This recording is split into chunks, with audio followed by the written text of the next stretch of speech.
Nag-resign ang akong bana. Human makadawat og 500 pesos nga Christmas bonus.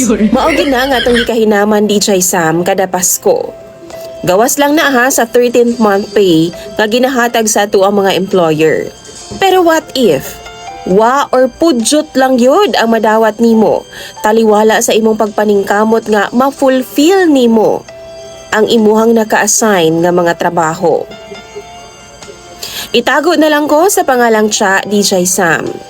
52 anyos ko, minyo na, ug duna ko'y upat ka mga anak. Naa karon sa high school o college na pud ang uban DJ Sam. Dagko jud mi galastuhan matag adlaw kay 5 man kabuk ang among estudyante. Naapod ko'y pag-umangkon nga gipa-eskwela DJ Sam. Samtang ako nagtinda ko og karning manok sa palengke. Bali na ami pwesto DJ Sam. Maupod ni ang akong dakong rason nga napaeskwela namo ang among mga anak sa akong bana. Pero kung mausab ni ang saligan, yabog yun pod ang among mga panginahanglanon matag adlaw. Mao nang kinahanglan nga magtambayayong yun mi sa akong bana. Pero ang problema DJ Sam, nag-resign siya sa iyang trabaho tungod lang sa wa siya na-satisfy sa bonus nga gihatag sa iyahang amo.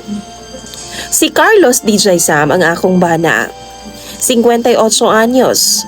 Dugay na kaay na siya sa kumpanya mga 38 katuig na pod. 20 anyos pa lang siya DJ Sam, nagtrabaho na siya isip janitor. Estudyante pa siya ana nga time. Ana gani siya no nga nagsugod pa siya sa 45 pesos ang sweldo. Hangtod nga ni graduate siya DJ Sam ug na-promote siya hinay-hinay. Hangtod nga 12 years ago, nahimo siyang supervisor. Pag-abot sa trabaho DJ Sam, mo trabaho jud ang akong bana. Bisan pag why overtime pay ang ilang kumpanya. Dako ni nga kumpanya DJ Sam ang iyang gitrabahoan ha. Dili basta-basta gyud unta, pero barat kayo sa mga tao. Ang problema, 12 years ago, ang iyang posisyon og trabaho lang gyud ang gidugangan.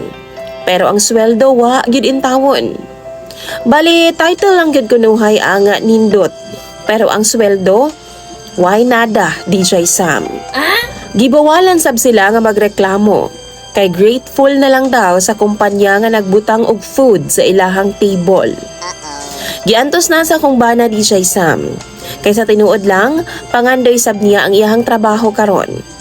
Pobre lang intawon og kagikan mi sa akong bana. Isang kahig, isang tuka lang jud intawon ang among mga ginikanan. Maunang dakong dungog jud ang mamahimong supervisor sa usa ka dakong kumpanya. Sa pipila ka years nga nanarbaho ang akong bana DJ Sam, pipila ka Pasko ang milabay, naagi na siya'y madawat noon nga mga bonus ang akong bana. Di dyan na siya mubaba sa 10,000 pesos. Malipayo na siya ana, at least naa. Pero last year lang DJ Sam, nagbag-o manggod ang ilahang area manager. Actually, naay offer ang akong bana sa laing kumpanya DJ Sam. Maayo man gyud siya mo trabaho. Daghan pud siya nahimo og dako pud siya contributions sa kumpanya. Di gyud na siya paalkanse. Pirmi gyud niyang makuha ang titulo nga Employee of the Year. Wow!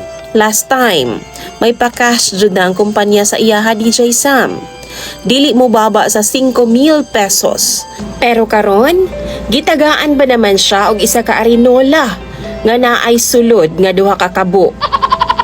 Wa na nabati sa akong bana DJ Sam nga appreciated siya sa iyahang mga efforts. Nananghid ang akong bana sa iyang manager nga mag-resign na siya kay dawato niya ang offer sa laing kumpanya DJ Sam. Pero gipugnan siya ug gisaaran siya nga hatagan og raise sa iyahang sweldo.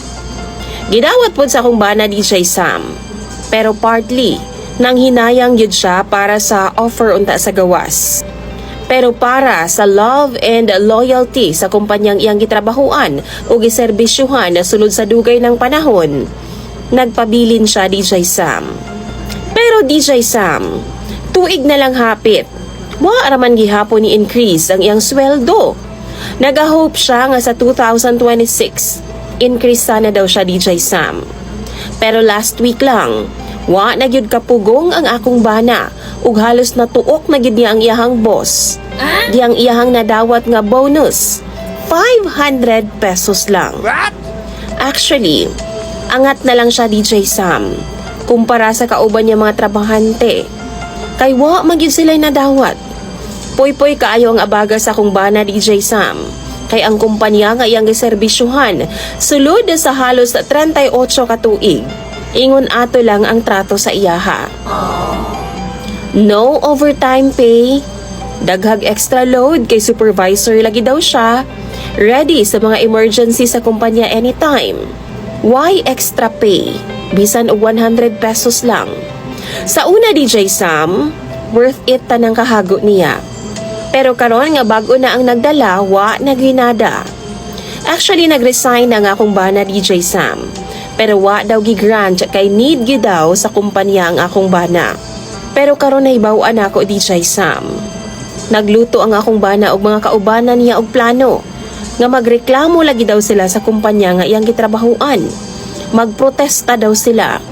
Mag-leader pagyod ang akong bana. Mao na akong gikahadlukan DJ Sam kay nowadays ang mali himuong tama. Ang tama pwedeng tuisong mali. Isa pa DJ Sam ha, nahadlok sab ko basin manganib ang kinabuhi sa akong bana. Pero unsaon ko man nga desidido naman kaayo siya. Ana baya sila no ang kinabuhi daw sa tao? Tugbangan na lang daw na og usa ka galong tuba. Nahadlok og nabalaka ko. Maunang tambagi daw ko ninyo bi, kay grabe na gyud kaayo iyang kasuko sa iyahang boss. Oo, tinuod na, usahay wa gyud sa kumpanya ang mali. Kundi sa pagdumala sa mga leaders nga way simpatiya sa mga trabahante. Pero dili na gyud unta ko gusto gubot DJ Sam kay do na baya mi mga anak. Instead nga maglaan siyag panahon na sa ilang mga plano. Nganong dili na lang ibuhos ang atensyon sa pagpalambo sa among pamilya. Nanghinayang pod ang akong bana DJ Sam. Kay dihang gisulayan niya og reach out ang manager pod sa laing nga kumpanya nga nag-offer niya before. Wala na daw bakante ug nakuha na daw ang maong posisyon. Mao na DJ Sam, grabe gyud ang iyang kalagot sa iyang boss. Paki-comment lang daw sa inyong mga advice sa comment section. Imong sender o follower DJ Sam. Siya.